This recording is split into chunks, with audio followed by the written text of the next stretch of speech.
manager now losing credibility. Like you say, every time she comes to a pay-per-view, she's falling flat on her face, not achieving what the fans are expecting of her, because now they've got a lot of pressure on that, where they've they held off Sasha for quite a time, and then they sort of put her into the main event scene and have consistently just booked her in favourite situations. So don't do that with Bayley as well, otherwise they'll just end up having Charlotte as the only kind of legit kind of champion they have in the women's division. I think Kevin Owens should be kind of jealous of her position, because she came out there as the heel that he should be.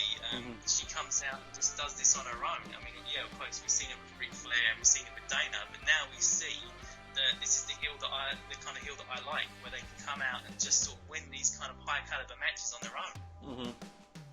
Yeah. Now, overall, Matt, my rating for this one is a 4 as well. I put this on level. Where did you stand with the sum up of the ratings of this one? I think this one just slightly pipped it for my match of the night, because it was innovative, it was a first of its kind.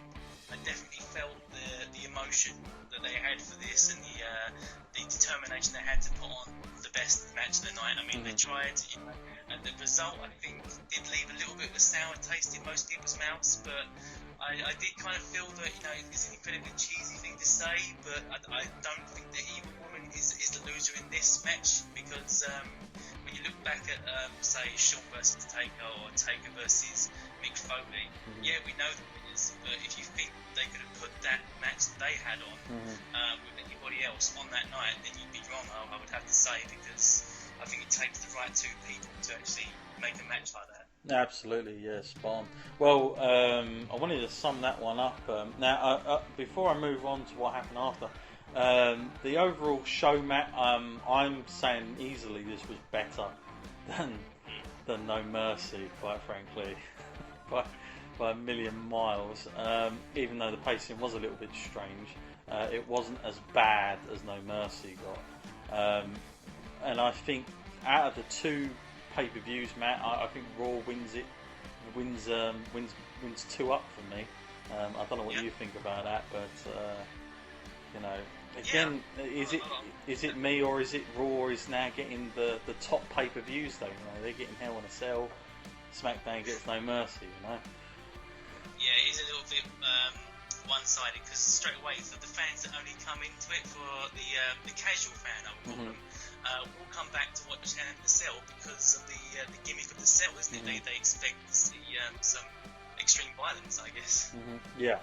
The reason I mentioned earlier on about Raw.